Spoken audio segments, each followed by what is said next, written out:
Hello everyone, welcome back to my YouTube channel Yashvi study centre. और आज की video में मैं आपको बताने वाली हूँ लेयर्स ऑफ एटमॉस्फेयर। हमारे एटमॉस्फेयर में कितनी लेयर्स हैं, I will tell you in detail about each and every layer. तो वीडियो स्टार्ट करने से पहले ये मेरा YouTube channel Yashvi study centre, अगर आपने अभी तक मेरे चैनल को सब्सक्राइब नहीं किया है तो प्लीज़ मेरे चैनल को सब्सक्राइब कीजिए और घंटी के बटन को ज़रूर दबाइए ताकि मेरे आने वाली वीडियो की नोटिफिकेशन आपको मिल जाए। So let's quickly start our today's topic. Let's see how many layers in our atmosphere. तो ब्रॉडली अगर हम देखें तो हमारे एटमॉस्फेयर की 4 लेयर्स होते हैं, which is troposphere, stratosphere, mesosphere and thermosphere. और थर्मोस्फेयर के ऊपर भी एक लेयर होती है जिसको हम एक्सोस्फेयर कहते हैं, जो पृथ्वी से, अर्थ की जो सरफेस से 500 किलोमीटर ऊपर होती है। उसके बाद भी एक लेयर होती है जिसको हम मैग्नेटोस्फेयर कहते हैं। एक्सोस्फेयर के बाद में जो भी है वो सब that's all comes under in magnetosphere. So let's quickly discuss every layer in detail. So our first layer is troposphere. Let's see in detail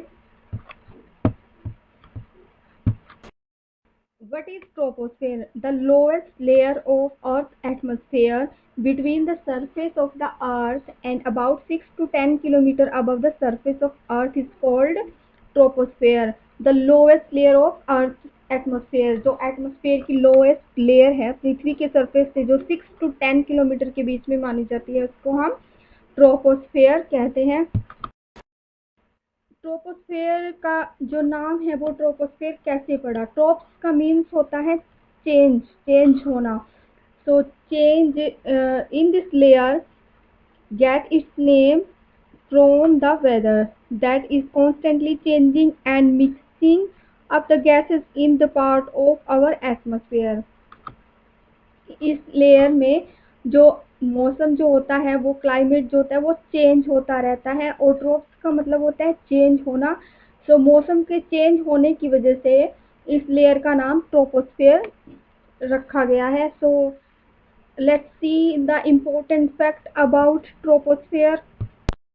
In this layer mixing up the gases, so let's see how many types of gases available in this air. 78% nitrogen, 21% oxygen, and last 1% water vapors and carbon dioxide.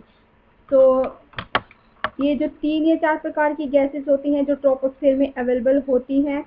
और next जो इसका important part है वो है climate change. Climate change भी हमारा troposphere की वजह से ही होता है। मौसम बदलते हैं, कभी सर्दी, कभी गर्मी, कभी बरसात, all that things because of troposphere.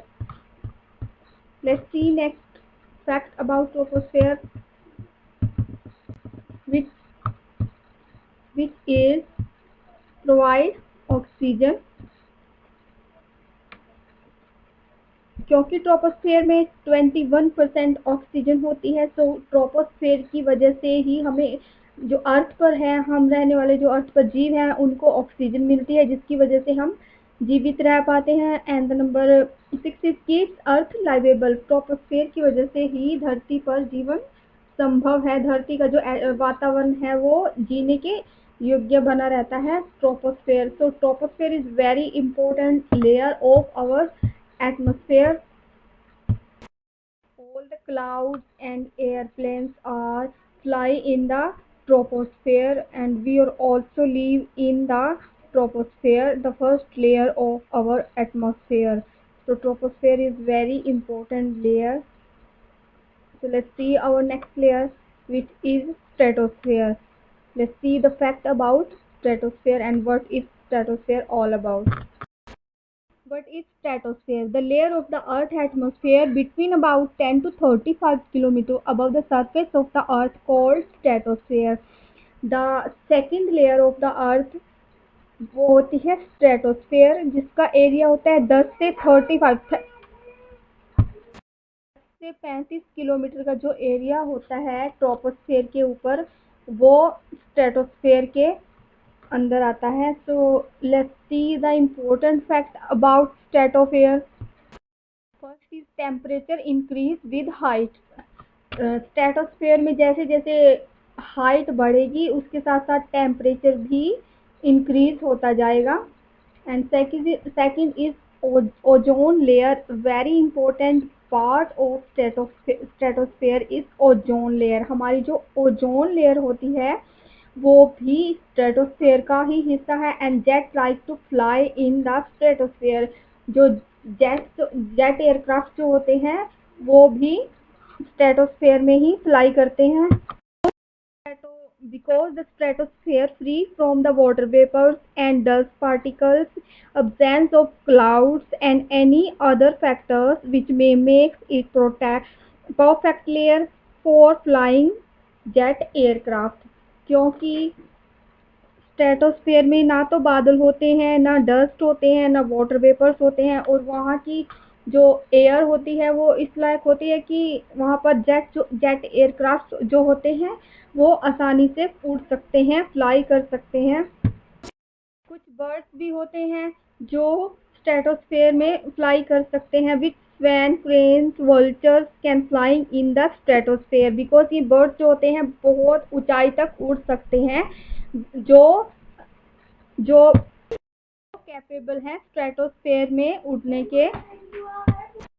And ozone layer is very important part of stratosphere because ozone layer की वजह से ही हम धरती पर सूर्य की यूवी जो रेज होती हैं उनसे प्रोटेक्ट होते हैं. जो ओजोन लेयर है वो हमें प्रोटेक्ट करती हैं सन की जो यूवी रेज होती हैं उनसे. और जो as we all know, life would not be possible without the protection of ozone layer on the earth's surface. So ozone layer is very important part of our. तो मैंने आपको ट्रोपोस्फेयर और stratosphere के बारे में डिटेल में भी बताया है, उसके फैक्ट्स और उसके फीचर्स के बारे में भी बताया है गाइस. आज की वीडियो में सिर्फ इतना ही और अगली वीडियो में मैं आपको बताऊंगी what is mesosphere, thermosphere and exosphere and the fact about all three layers. So till the time we meet next, bye bye, take care. और अगर आपने अभी तक मेरे चैनल को सब्सक्राइब नहीं किया है तो please do subscribe my channel and press the bell icon. Also